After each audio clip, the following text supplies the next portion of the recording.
Yeah, welcome to You've Been Framed. It's absolutely fantastic times we're living in. Yeah, I mean, talking about 2012, because people are saying, there's going to be an apocalypse, and it's all. And I think the apocalypse, and it's happening. Apocalypse means revealing. Is that correct? That is my understanding of it. It means the revealing, and this year has been remarkable because I've been loads of festivals. I mean, this is the first talk I've had in sort of Southsea, and it's like we haven't got enough chairs. I mean, it is wonderful, getting really good turnouts. But all summer I've been doing talks at festivals, and just people are waking up. 5 years ago, when I started doing talks, I was like, I would turn up at the local pub, on a Friday night, and everyone used to just take the piss out of me. Now, at least there's a handful of people actually taking it seriously. It's great. So, absolutely wonderful. So, what I say before any of my talks, can you see the screen there? Yeah, that's good. Basically, don't believe anything I say. Don't believe anything any of the speakers say, and don't believe anything that the newspapers tell you, because, in your heart, you can realise what's the truth and what isn't. Okay, so it's a matter of don't be sort of like... there was somebody on our forum on the website, and he'd watched 7/7 Conspiracy Road Trip on BBC Three, and he'd say, all the conspiracy theories are complete. I mean, that one programme, obviously, he hadn't really done any research, and unfortunately, the next 20 sort of posts sort of put him in the right direction, quite sort of gently, but... it's quite interesting. But people are waking up, and that is a wonderful thing. So, why is it called fraud, and why is it called illusion of debt? Just to get an idea of where people are. So, who's aware? I'm sure pretty well everyone. Is everyone aware of Max Kaiser here?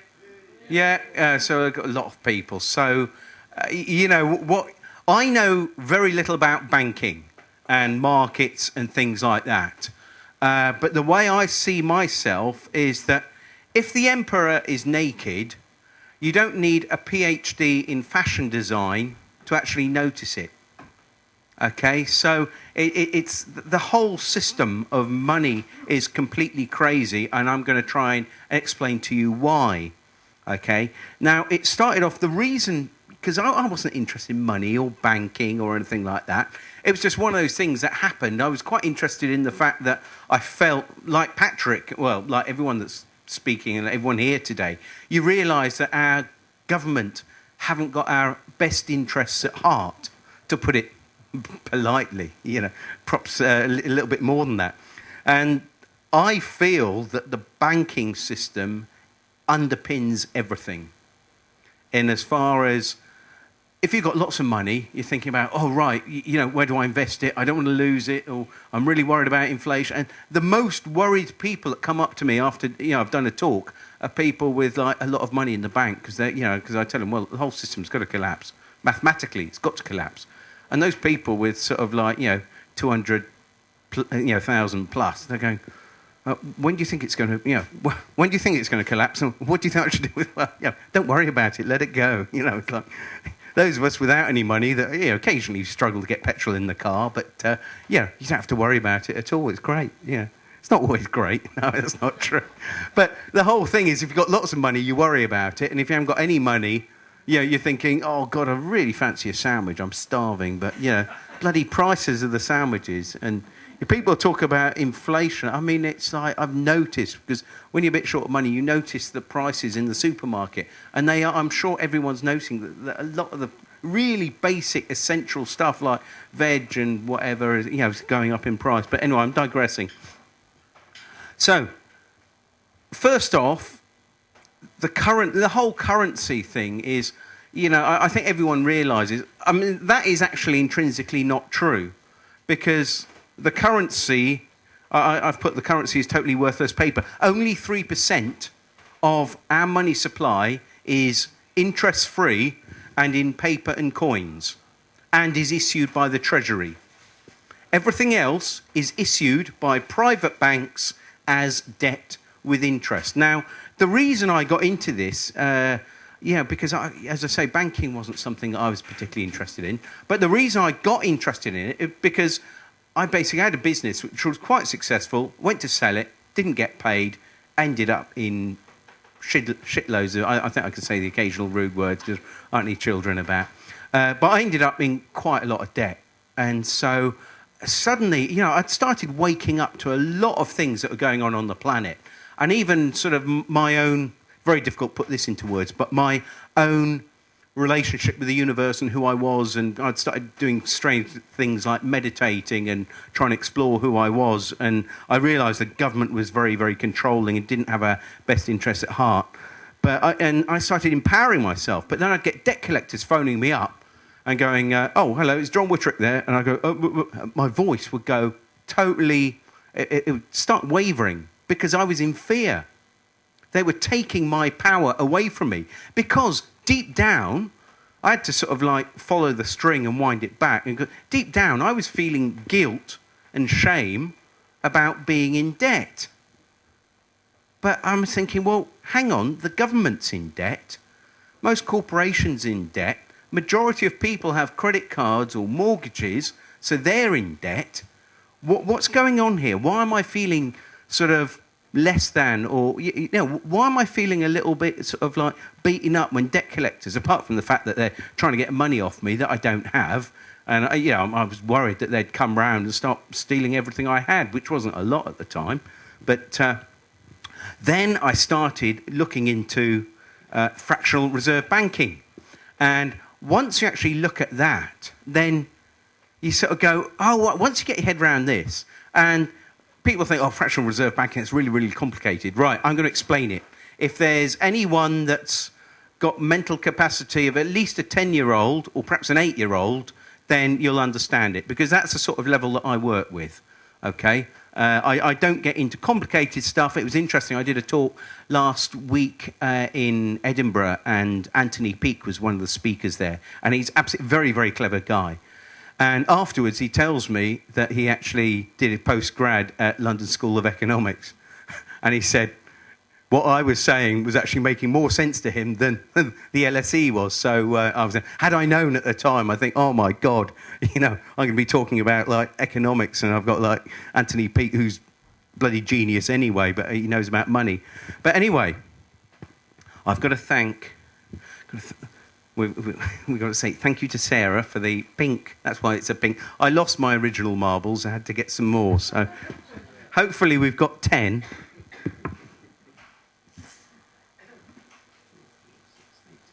Yes, I have 10 marbles, okay? You're all scratching your head thinking, what the hell is he going on about? I have 10 marbles in a bag, okay? Right, I'm going to put them back in the bag now. Would anyone independently verify? Oh, I've counted them. You're going to have to believe me, but there's 10 there.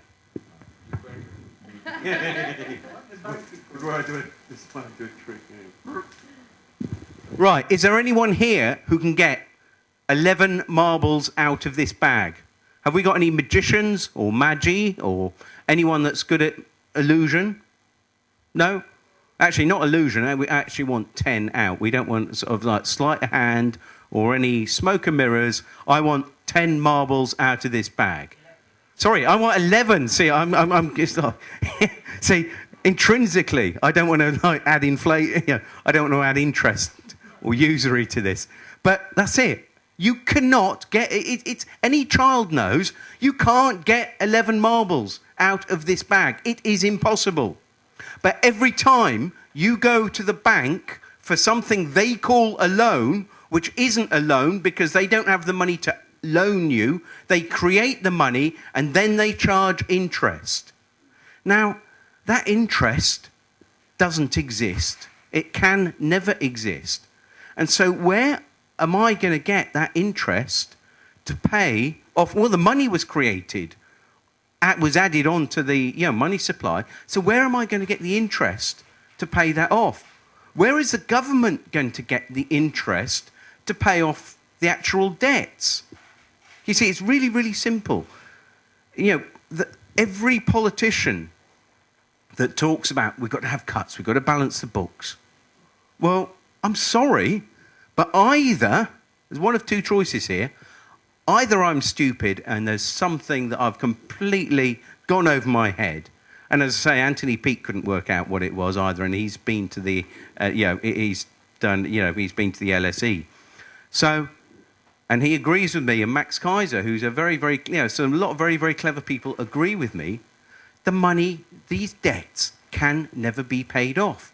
The actual debt, the current national debt altogether is about 4.8. When you take everything, it's, on face value, it's 1.1 trillion. Now, add it all together, it's 4.8 trillion. Well, there's nowhere near 1 trillion in the money supply. There's not that amount of money in circulation because the money supply always falls back. And I've got a graph I can show you in a minute.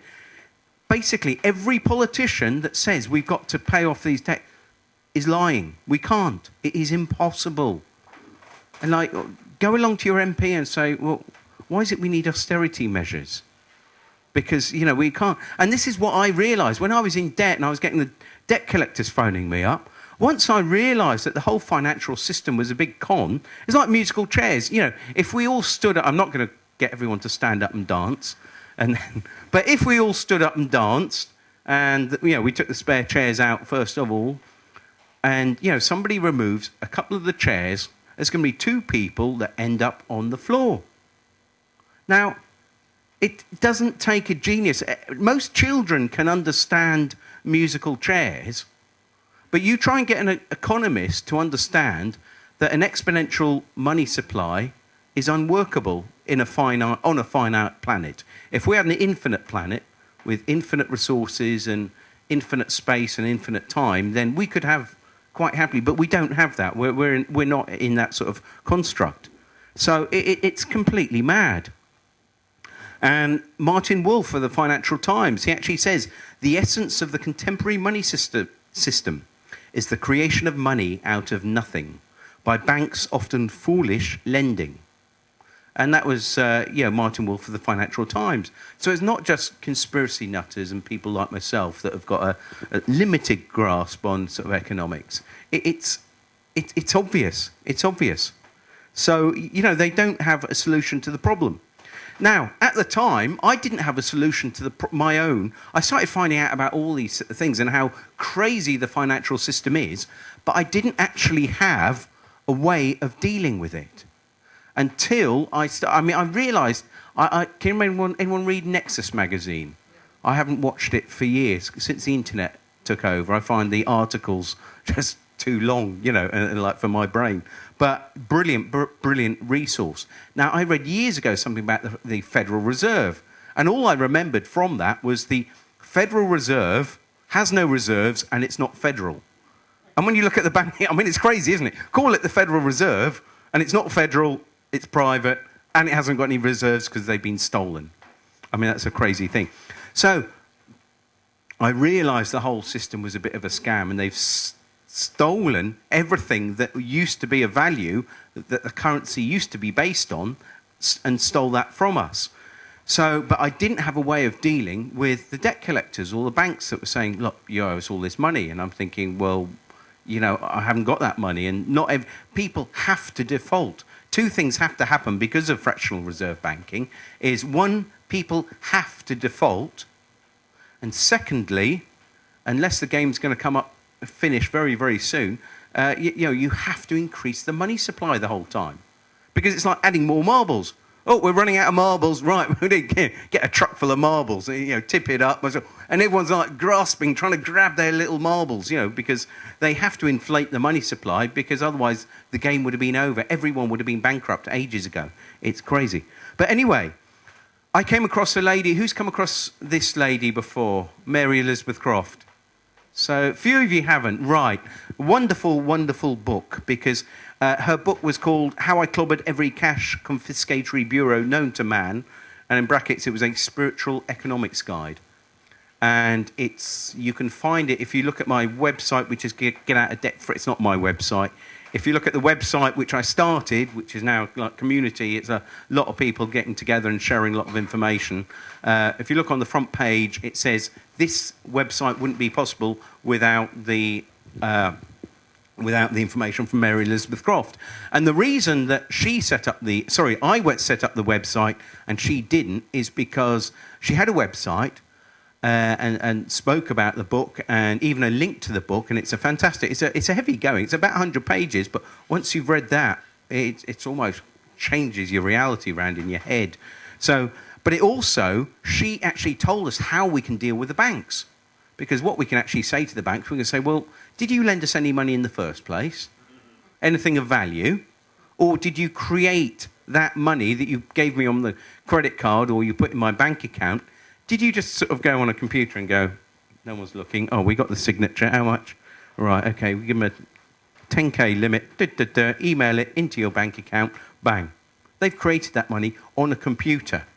It doesn't actually exist, that money never existed. It can't exist. It's not worth anything. Apart from the fact that if I go to the bar there and I use my plastic card, they go, oh, yes, I've got some digits as well. I mean, it's a crazy. But, of course, they didn't have anything to lend me in the first place. This is the crazy thing. So, anyway, Mary Elizabeth Croft, what she did, she said, OK, ask them to prove that they lent you anything, and then ask them if you've got a valid contract. And there was something else that I've forgotten now, because it was ages ago that it was about, I think 6 years ago.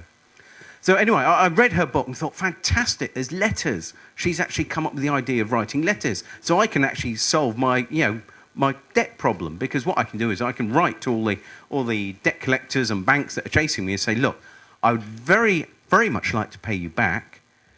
However, there's a couple of questions here I'd like you to answer first. And if you can answer those questions, then, yeah, I'll pay you back, no problem.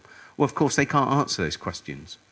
Not being honest, they couldn't. So, anyway, long and short of it was, I got on the internet, Googled Mary Elizabeth Croft, template letters. You know, normally you search something on Google, and it tells you how many results, 150,000 pages. So, Google Mary Elizabeth Croft, template letters, not a sausage. This was 6 years ago. People weren't challenging, I couldn't find anything on the internet. I was going, this is crazy. So what I did, I actually read through, I'd already read her book, but I then had to read it again and take notes. And then I had to, from those notes, actually work out the letters. And then I got a website, it's called Get Out of Debt Free. It was like, like Get Out of Jail Free, Get Out of Debt Free.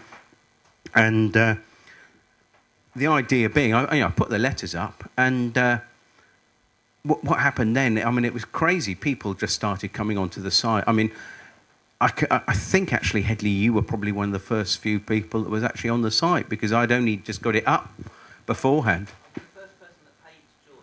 You were the first person. I feel guilty now. Look, I'll get you a drink. I'll get you a drink. Oh, you did, yeah, because I didn't have that. I didn't have anything. Yeah. We do take donations, yeah. So, but I mean, it's great, because the website really sort of took off. But I'll get onto that in a second. Excuse me, Ray. What's the name of our book again? The book is How I Clobbered Every Cash Confiscatory Bureau Known to Man, dash brackets, a spiritual economics guide. There is a link to it on the front of the website. So, but what I'll do, I'm a bit hard of hearing, so it's all right at the front, but if you've got any questions, what I'll do, I'll have 10 minutes at the end, and I'll try and rattle through it. So I've got 10 minutes at the end, and I'll answer some questions then. So, but the important thing is that you realise is, and I'll be just giving you an overview of the letters a little bit later on in the talk as well, but the important thing is I started realising that the whole financial system was like a game of Monopoly. And in a game of Monopoly, you've only really got one winner. Yeah, that were often the bankers. I'll go on to that. But but also from doing my sort of meditations, and I do this sort of like Vipassana meditation where you stay quiet for 10 days, and it's quite amazing. And it's almost, when you start looking at Eastern philosophy, they say it's all a game or it's all illusion anyway. And when you actually let go of that, I was, 1 minute I was thinking, oh my God, I'm in debt, I'm in trouble. And then it just sort of like, you can actually let go at one level. So it's not a game for those people that are committing suicide because they're really, so upset about losing all their money or being chased. It gets too much for them. And it's very, very difficult if you've got a family to feed and it's not just yourself.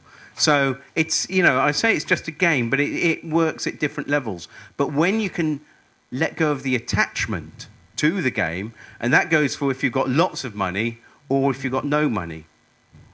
So that's, but that's another level, and that's where I start getting onto the sort of strange spiritual stuff and stuff like that. But it's the whole idea of, well, say the Vipassana meditation and a lot of Buddhist stuff, it's the end of suffering.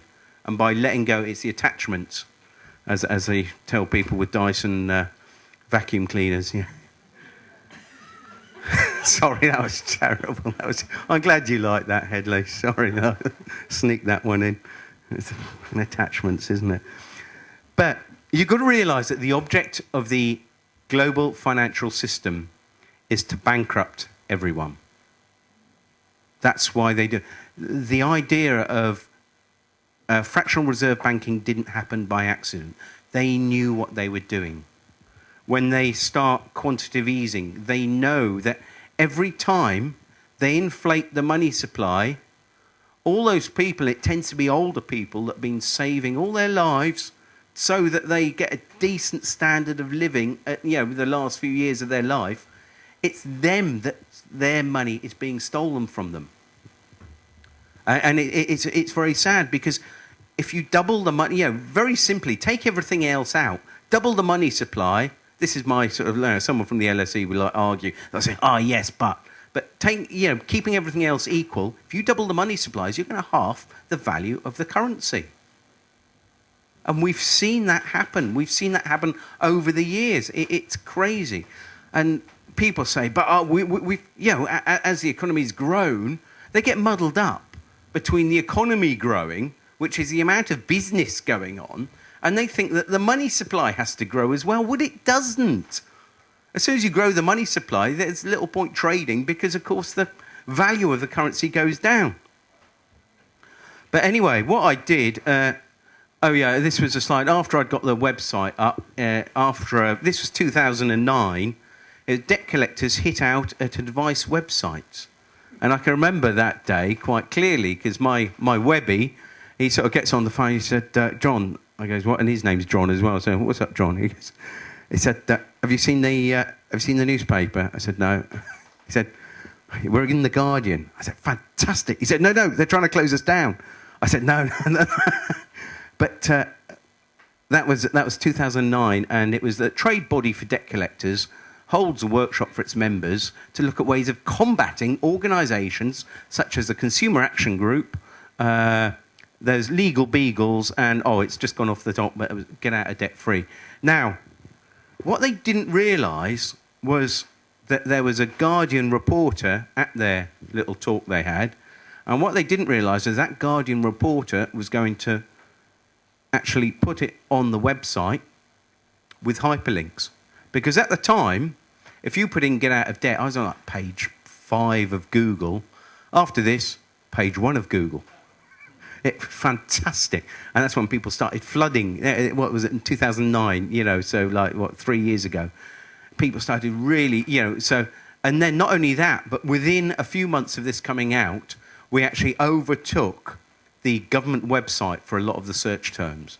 So, a lot of the debt words, dealing with debt collectors were actually up there on the top of Google. So, just big thank you to the Consumer Services Association for trying to ban the website. But obviously, as this happened, initially, of course, the debt collectors were phoning me up, and my voice was going all sort of like this. I was getting all nervous. And then I started getting brave with the debt collectors, because what I would do, I'd actually sort of I'd put them on hold, say, and they'd say, is John Witterick there? So, yeah, just one moment. And I'm just putting you on hold. And what I'd do is just put it next to... I'd have Radio 3 playing in the afternoon, and nice gentle music, nice and calm. Just put the phone down, and then I'd sort of creep away very, very quietly, and just give them 2 or 3 minutes of pleasant music, and I'd go back and say, hello? Yeah, just one moment. Yeah, you're still there, aren't you? Yeah, okay.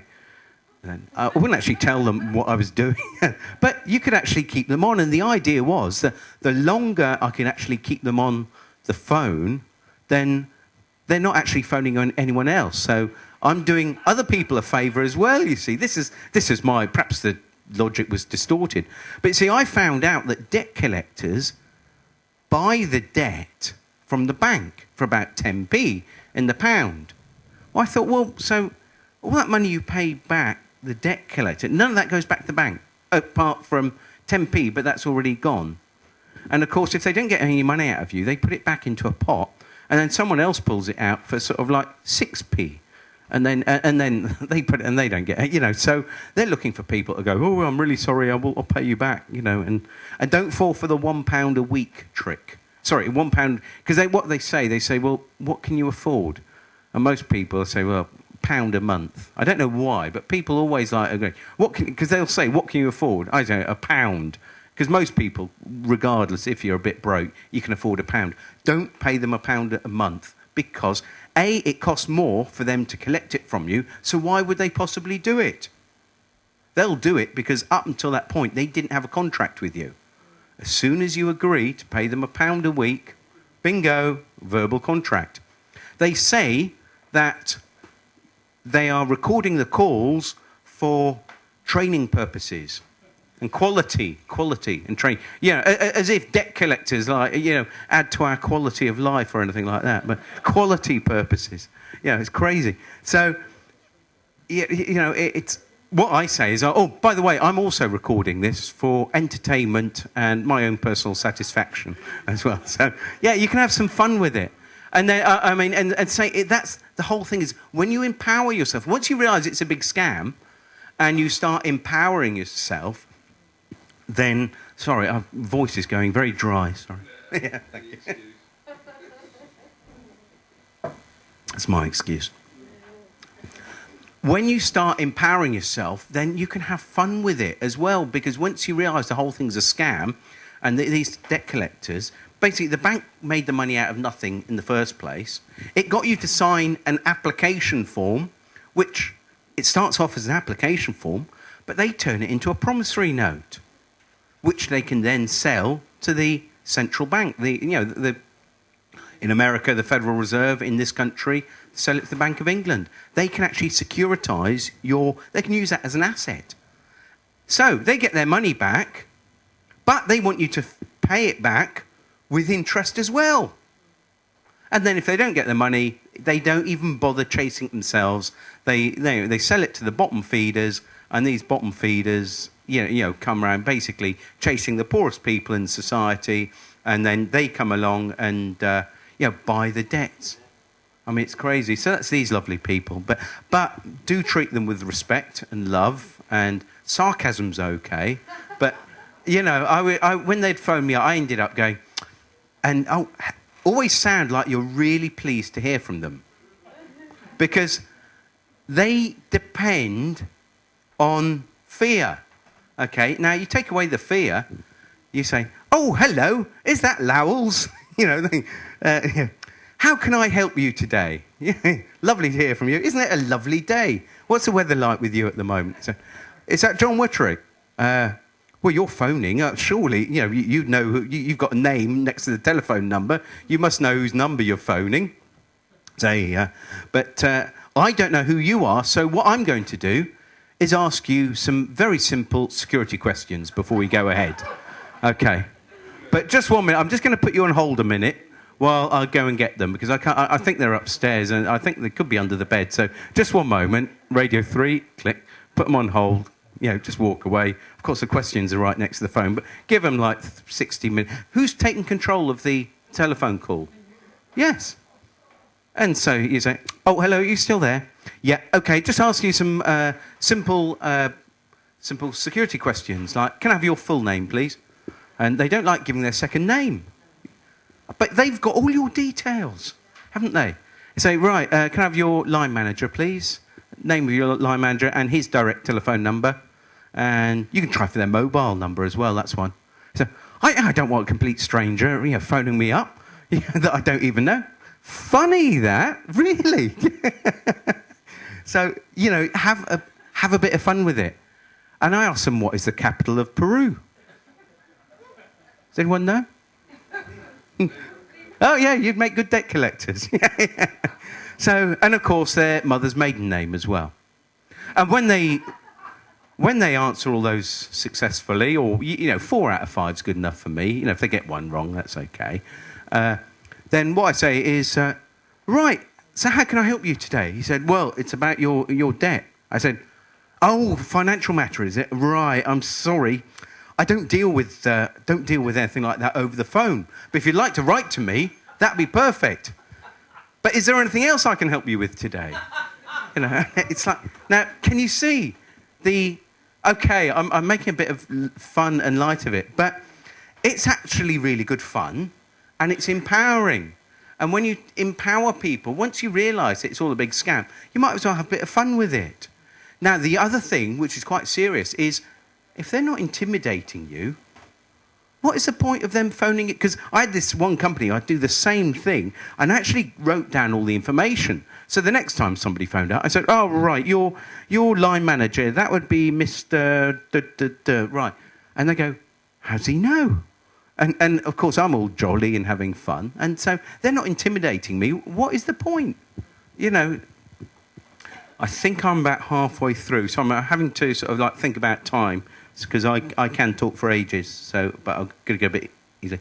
So anyway, what I did, I started doing some serious looking into the banking system. Well, what I did, I actually got onto the Central Bank of the UK, which is the Bank of England. Thank you. Sorry, this is the sort of technical stuff I struggle with. But anyway, I downloaded their PDF, and I thought, oh, I'll have a read of this. This will be a laugh. So, your money, by the way, on what the bank does. So, Bank of England, and you can download this. I hope they've updated it, because I downloaded this a little while ago, and it is just a laugh. It really is. It says, the Bank of England is the UK's central bank. It's not like a bank in your local high street. This is how they talk to you, like you're a little kid, and you go, oh yes, you're very clever, and you're up there, aren't you? It says, it has special functions that help keep the economy and financial system stable. Well, that's fantastic that they've been doing that, hasn't it? Because it's really stable at the moment, isn't it? This affects us all. It's like written for 5-year-old children, isn't it? Oh, thank you for keeping it stable. That's really nice of you. Oh, it's your money, is it? Oh, well, you look after the money. Yeah, that's good. And then it's got financial system stable, trust in banknotes. That's very important. Lose that, the whole system collapses. But it's not even they say banknotes. It's not even, 2 levels. There's so many levels you can go on, and I'm just trying to skim the surface here. Only 3% in banknotes. The rest is in electronic, basically electronic fund transfer, isn't it? Now, we know what's happened just recently with the NatWest thing, where that went down. And also, there was a glitch, a week or so, because I went to my post office with my Co-op bank card. I thought, all right, can I have a tenner out, please? And the computer says no. Oh, no. Oh, no, come on. No, try it again. No. And I'm thinking, well, that's strange, because I've got at least a tenner in my bank account. And I know this. And it was there again, another glitch with the electronic banking system. Now, with NatWest, when that went down, had they not caught it up, had that gone for another couple of days, that would have been it. I think the financial system would have been stuffed. Because what do you do? It's almost like all the money... Can you imagine the whole system? If it all crashed, that would be like, oh, the financial system, it's crashed. What do you mean it's crashed? What, like in the 30s? No, the electronics has gone down. It's all disappeared. It was all fiction anyway. What a fantastic opportunity that would be to sort of like go and get your bank statement. Right, let's add a 0 to that. Change it from red to... No, that wouldn't be honest, would it? But this is where I sort of like get into the... it says on one page, and I highlighted it here, but it's far too small for you to read. So what it actually says here, the highlighted bit says, the Bank of England, and it's, of course, it's... you've got to imagine the condescending adult talking to the stupid child. The Bank of England has been issuing banknotes for over 300 years. Early banknotes were receipts for gold deposited in the bank. The holder of the banknote could bring it to the bank and exchange it for gold. It wasn't a banknote, it was a promissory note. Very different, very different. But already they've changed the language. And then it says, in one sentence, it says, "This is no longer possible, but banknotes still retain the words, 'I promise to pay the bearer on demand.'" You know, just like the old promissory notes did, except that they've stolen everything of value from our promissory notes. This is the crazy thing. And of course, a promissory note in the old days, that was a promissory note. All it is a promise to pay. And of course, that was when it was actually backed by something. And it was actually backed, it wasn't gold backed. It was based, a pound was based on not even an imperial pound, it was based on a troy pound, and that's a weight they used to balance it up against the, silver. It was a troy pound of sterling silver. That's why our currency is still known as sterling. Although they held reserves in gold, the actual amount, £1, was £1 of sterling silver. Now, but going one bit later, as I said before, the banks create money out of thin air. Well, it's not the banks do, but they can't do it without us. Because they can't do it without your signature. Okay? And I'm not going to go into, because there's another level of complexity where it does start, and I'm keeping it really simple for my own benefit. But what actually happens is your application form for a credit card or a loan or whatever, that is a promissory note. And so it's you basically giving them a promissory note, but the difficulty is, and then they give you promissory notes or electronic, this is, you've got to follow this. They give you, basically, you get your money out the hole in the wall, and they give you promissory notes. However, they create theirs out of thin air, or just print them, but you actually have to go to work to get yours, or to get your little zeros and ones on electronic money, sent to you. You've actually got to work. I mean, it's crazy. I've never actually understood it. Because I want to actually be in a... I thought, well, why can't I create promissory notes? Just like that one. Hang on, not that one. That one there. And so we did a little bit of research, and realised that, we can. We can create promissory notes. And what was nice is that I got hold of a bank manager who was quite intelligent. He'd actually done a degree in economics before he'd started banking. And then he actually started banking in 2008. A young guy, but very clever. And what he started doing is looking in. He thought he was looking forward to a wonderful career in banking. Of course, he starts when the shit starts hitting the fan. So he starts looking into it, and he started coming to a lot of the same conclusions as I did. And not only that, but he knew a little bit about the Bills of Exchange Act, because that's interesting. And so what we did, we interviewed him. Now, I'm going to play you a little bit of it. I've had to actually disguise his voice. I can't tell you which city he lives in, but he's got a large city branch that he runs, and he's actually talking about promissory notes, and we actually ask him some questions. The words will come up as well, just in case you can't hear it. But let's just see if I can get it to come up. There we go. I'd like to ask you, if I were to approach the bank Yes. on promissory notes, what would you do? By law, it has to be accepted because we can put it through the Bank of England. But you try and get the bus home now and pay with stamps. That's what I would say. So if we came into the bank with promissory note, you would accept it for value. Well, we've got to, haven't we? You've got to. But we don't. We wouldn't. That goes back to 1882, Yeah, yes? I know. Bills of Exchange Act. Yeah. So, you must think you have to accept promissory notes. Well, right, by law, we do. Of course we do. I think that's all we need. By law, of course we do. And if you want confirmation of that, Lord Denning actually said a promissory note is basically as good as cash. I can't remember the exact wording he used. Either to be accepted as cash or as good as cash. So, what attracted? So what we did, we get them on the website. And now I'm not promising free cash for anybody. However, if you go to our forum, look in success stories, we have had a lot of success with people paying off mobile phone bills, utilities, things like that. There's one guy called Martin. I don't know if anyone follows a website called Clicking Muse. Anyone heard about Martin and his adventures with, I'm trying to think which, HSBC, I think it was.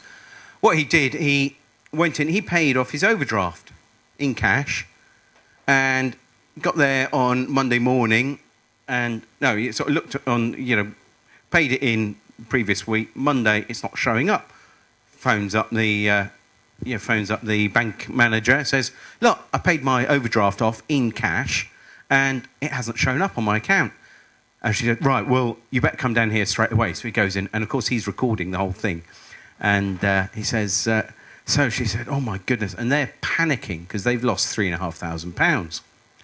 So she said, well, can you give me a breakdown of the notes? He said, yeah, by all means, I can remember exactly what it was. There's one note. And then her face sort of fell. She said, yeah, the promissory note. yes. We said, well, we can't take that. He said, well, actually, legally, you have to. Bills of Exchange Act. It states. And it also states, because, of course, what this guy had done with his mate, they're really sharp on the law. And they looked up at previous case histories, the whole lot. And what they did, they actually looked up and... on their memorandum of articles of association, I think, or you can actually look up there on their website, how the PLC is set up, and it says that they have to accept promissory notes.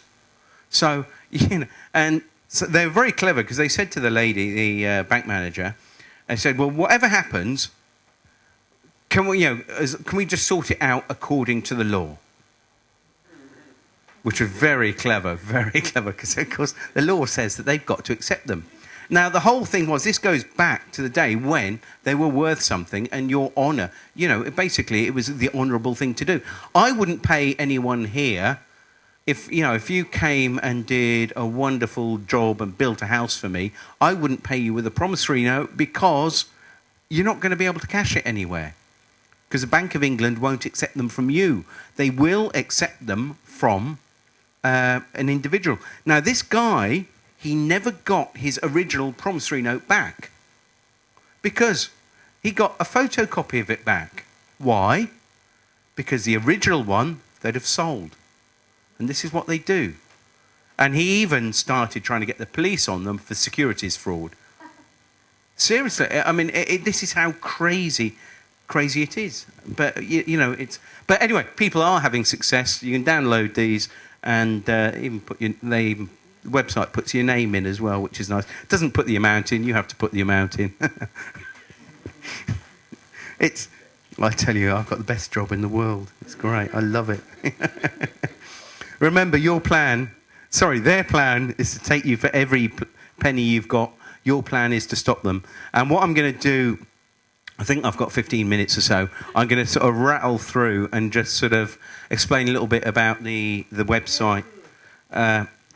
You understand a better chance of... you have a better chance of winning if you understand the rules, okay? And the rules of Monopoly are quite simple, I think. That's the other thing about Monopoly that I forgot to tell you. We all learn, the story. We're all fed. And this is how our history is made up.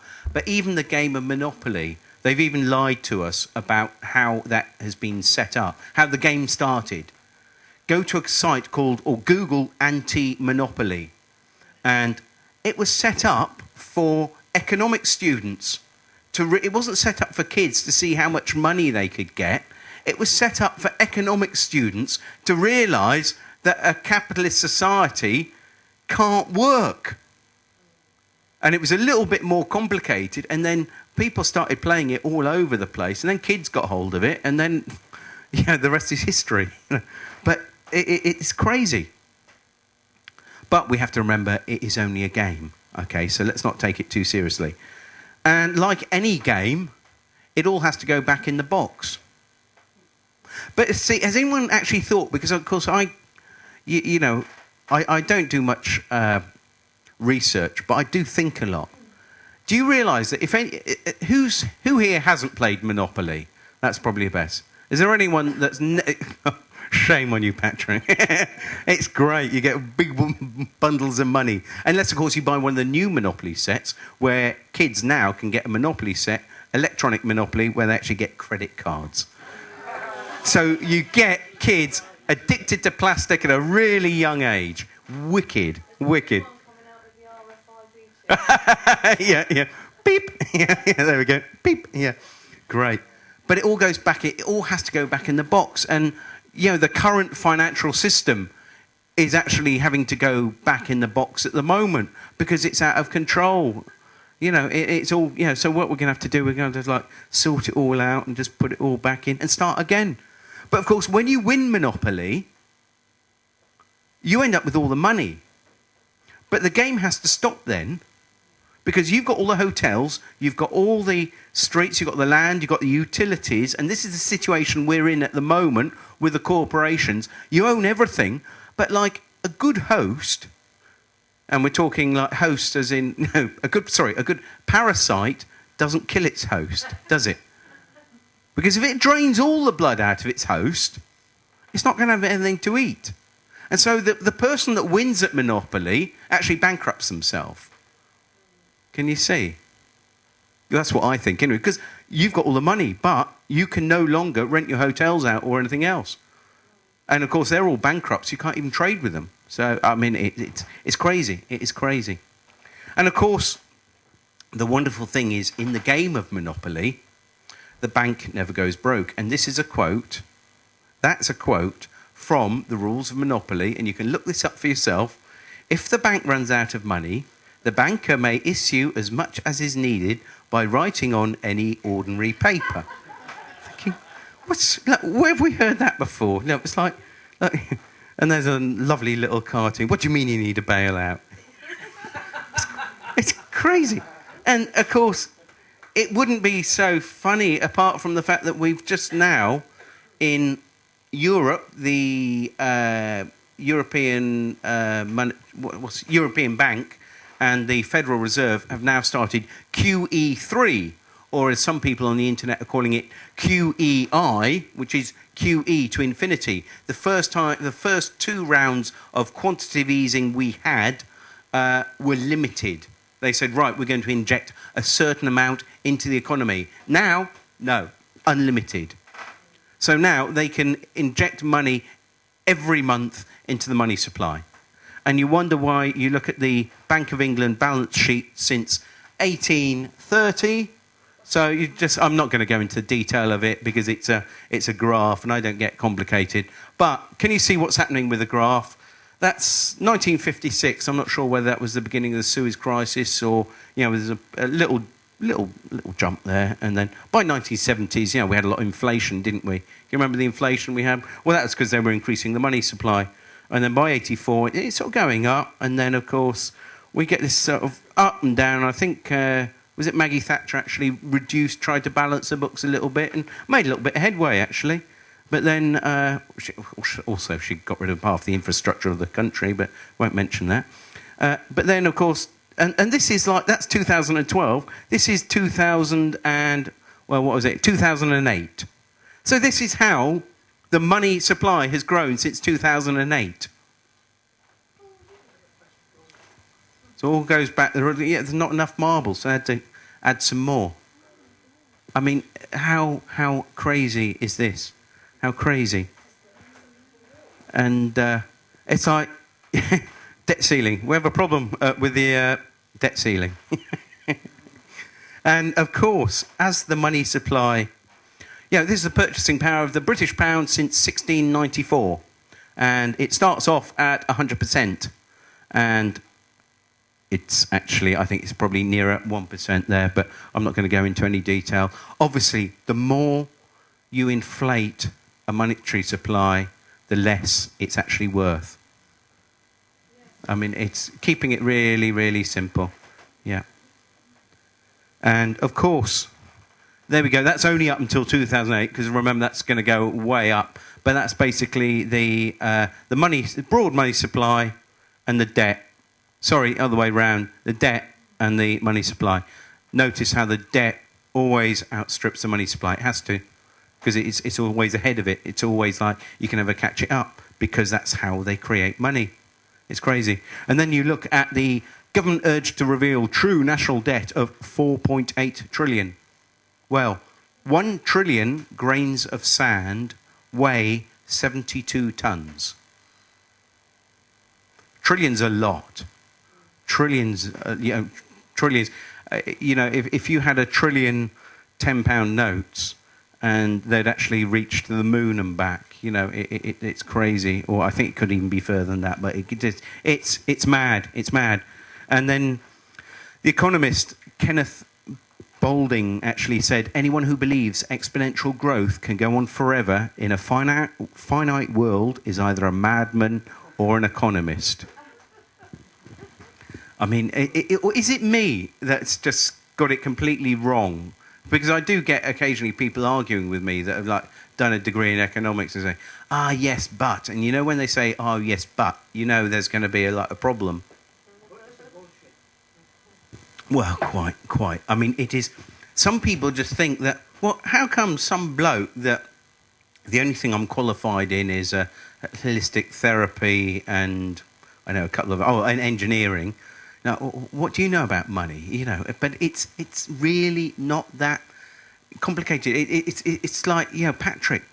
Actually going to people with whose whole lives are in in the RAF, you'd think they know a little bit about exhaust that comes out of aeroplanes.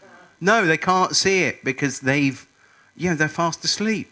So they do wake up. We all wake up in the end. So now this is interesting because I thought about what remedy do we have? How do we get around this?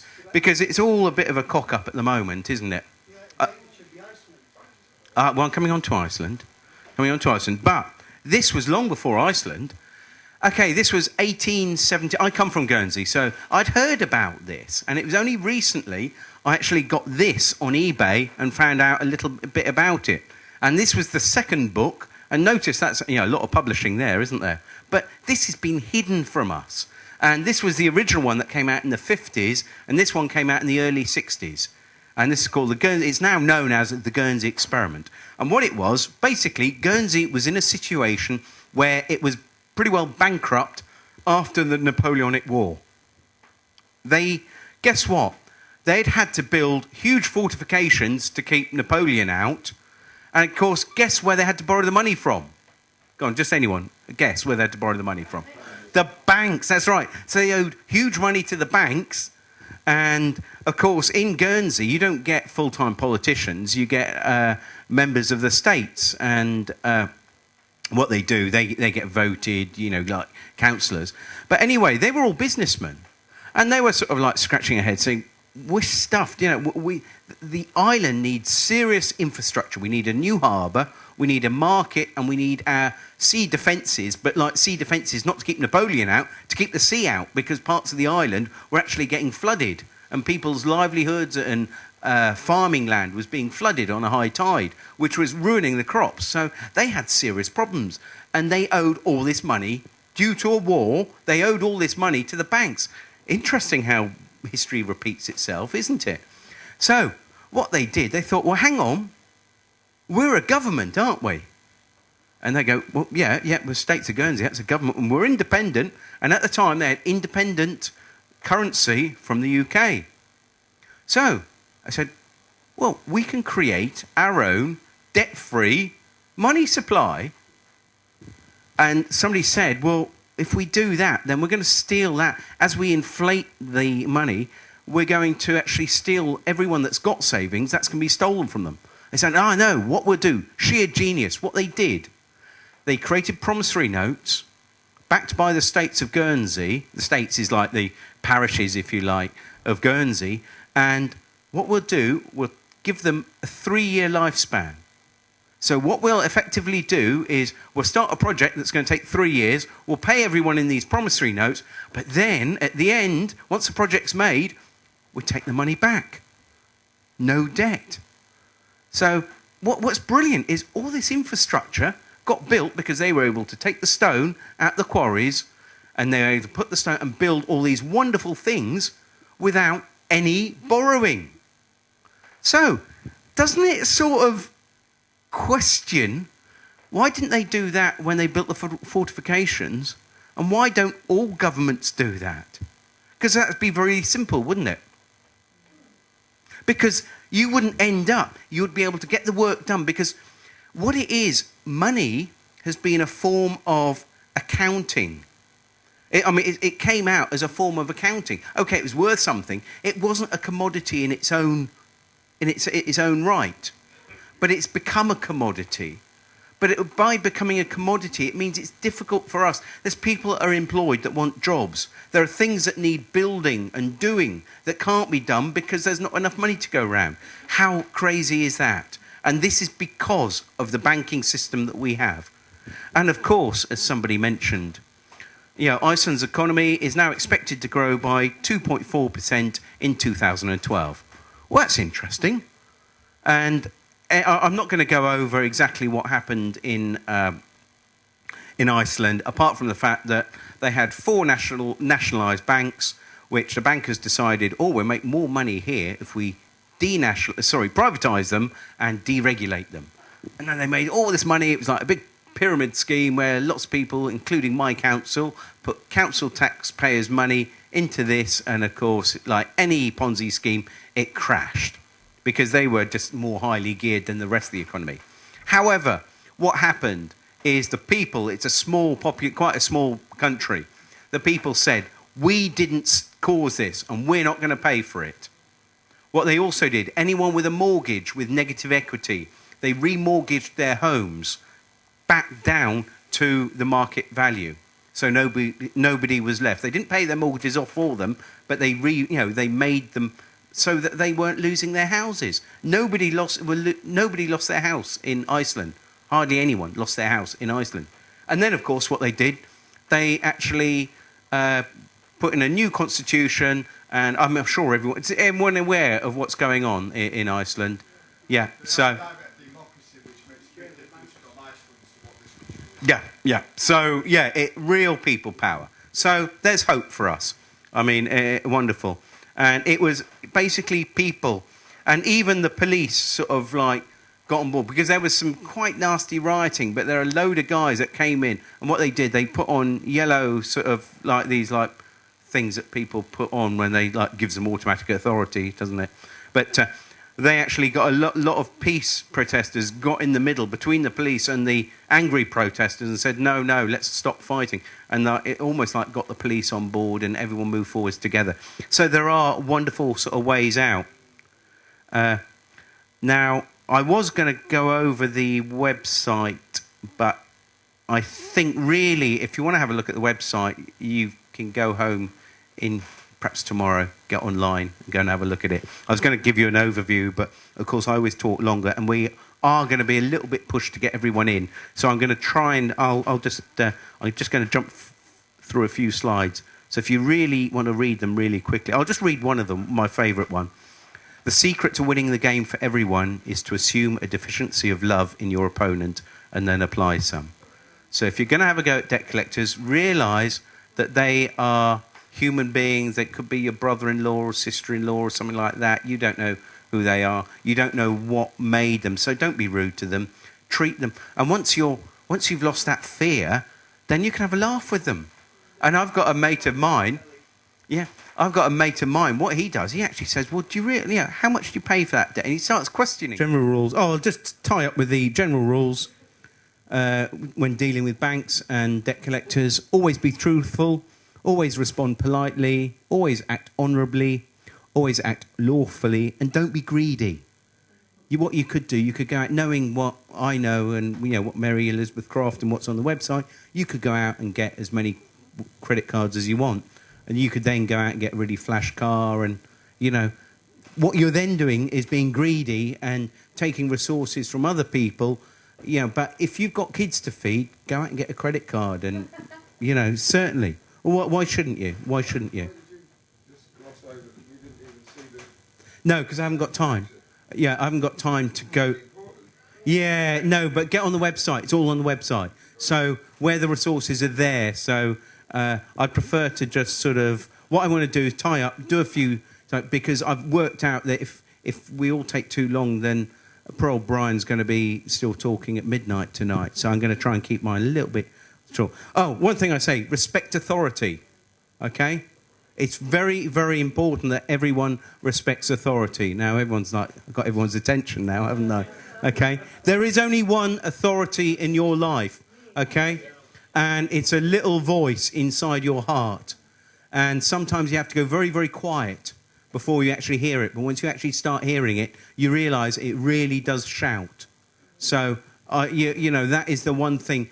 Don't depend on external sources. Some people say, oh, I found this video, and oh, this person's a Freemason, that person... You know, according to the internet, basically all the leading, you know, truthers are Masons, or, you know, it's crazy.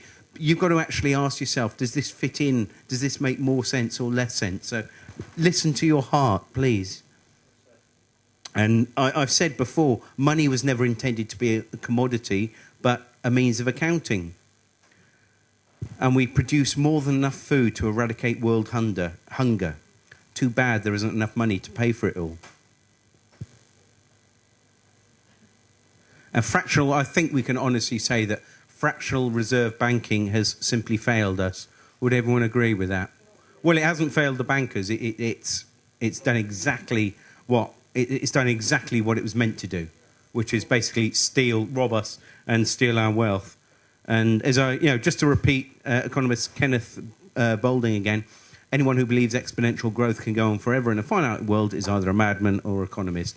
I mean, so some people are waking up to what's going on. And you say, it's not a crisis, it's a scam. Well, I would actually go one little bit further, actually. And I do make a sort of laugh and a joke about it, but I am quite angry about what's going on. But me being angry, if I just started going, yes, and these bastards are doing this and they're doing that, I just think it's the wrong energy. We can do this by raising above that sort of energy. So that's why I try and do it with a little bit of humour and a little bit of love and a little bit of compassion.